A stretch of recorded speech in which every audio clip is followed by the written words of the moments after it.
And next on this, the 70th weekly show from Radio Free UK, we have an item from Alan Taylor Shearer's podcast, Alan's Antics, which I really do suggest you click through to and visit to get the full experience.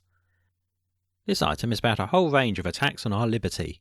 It's entitled Russia Today Bank Accounts Frozen, Assange's Internet Cut in Apparent Move to Silence West's Critics. And apart from anything else, it shows why independent alternative media services are really needed right now, right here.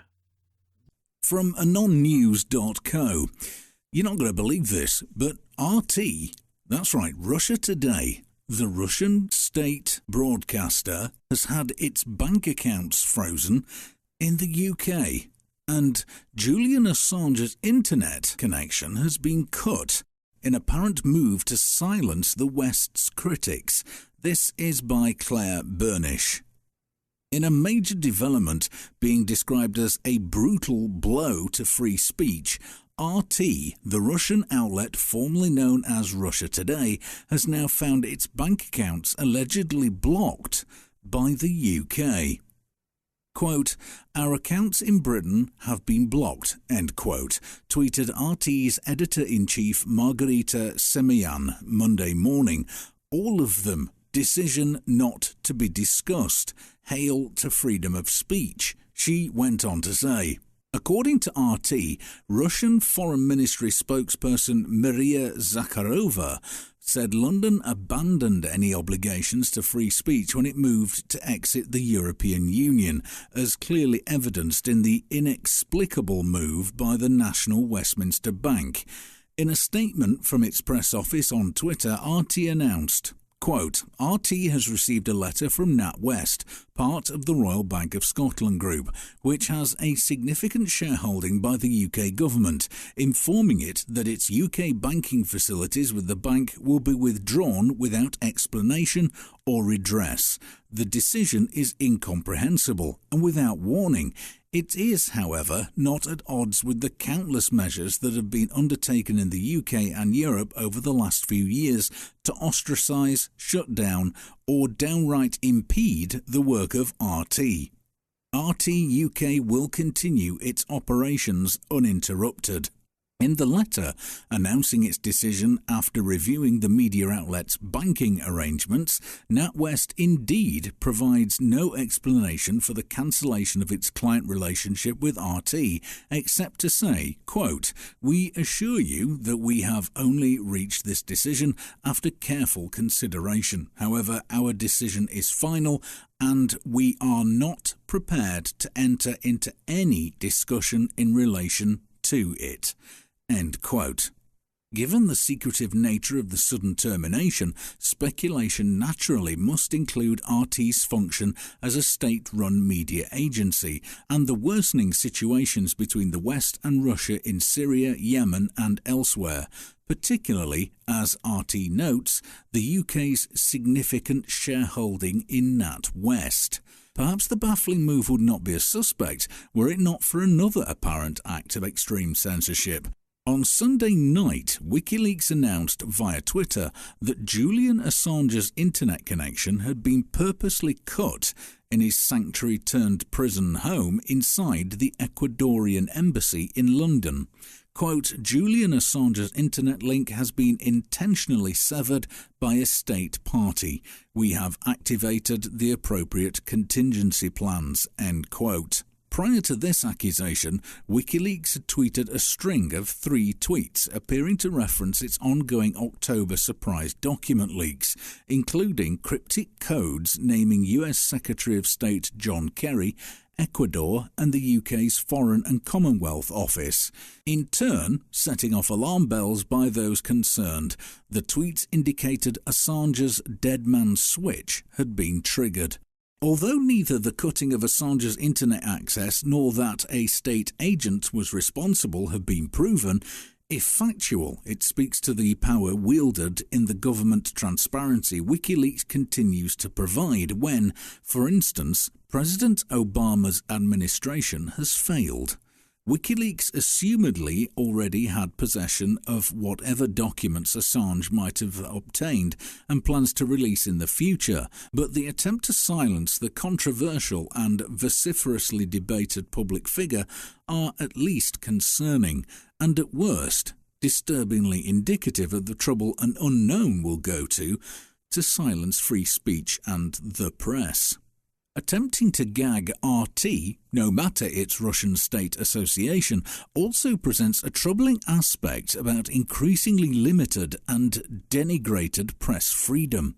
Quote, "We have no idea why it happened," RT's Simeon told RBT, "because neither yesterday, nor the day before yesterday, nor a month ago, nothing special happened to us. Nobody threatened us in any way. Hypothetically, this may have something to do with new British and American sanctions against Russia, which may be announced soon. It may not. Our legal department is dealing with the issue now." End quote.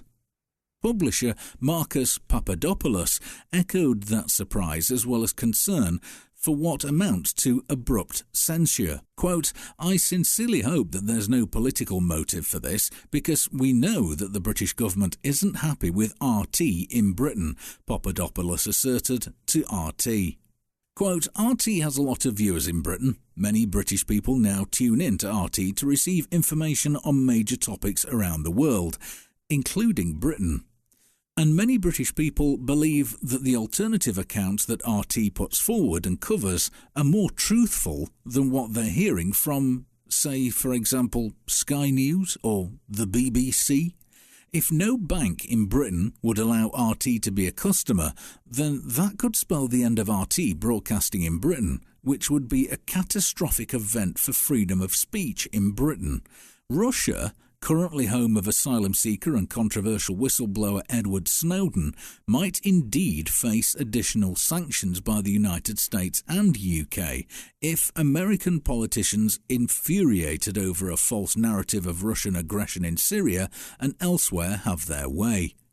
UK Prime Minister Theresa May responded to outrage over the sudden proxy censure of RT, stating, quote, "It's a matter for the bank and it's for them to decide who they offer services to based on their own risk appetite," end quote. However, as Zero Hedge pointed out, with both RBS and thus NatWest essentially acting as wards of the state, such a politically significant move surely had prior clearance from the government. As the already chilled diplomacy between the West and Russia continues to deteriorate, an announcement from White House spokesman Josh Earnest said Obama is considering a response proportional to alleged Russian state hacking into the Democratic National Committee servers, despite the lack of unassailable evidence backing that claim. Unnamed and unverified CIA officials told NBC News the, quote, "Obama administration is contemplating an unprecedented cyber covert action against Russia in retaliation for alleged Russian interference in the American presidential election," end quote. Whether or not any state agent of the US, the UK or Russia is responsible for any of these events might never be known. But the circumstances and timing are worthy of consideration. And let's not forget, all this stuff gets documented, and even though it might get put away in the National Archives in Kew for 75 or 100 years, at some point in the future the truth will come out. We will find out why this has happened, and I, for one, say they're trying to keep the truth from us.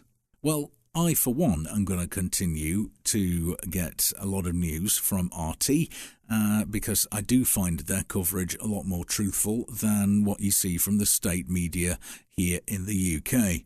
However, I don't trust any of the mainstream media outlets.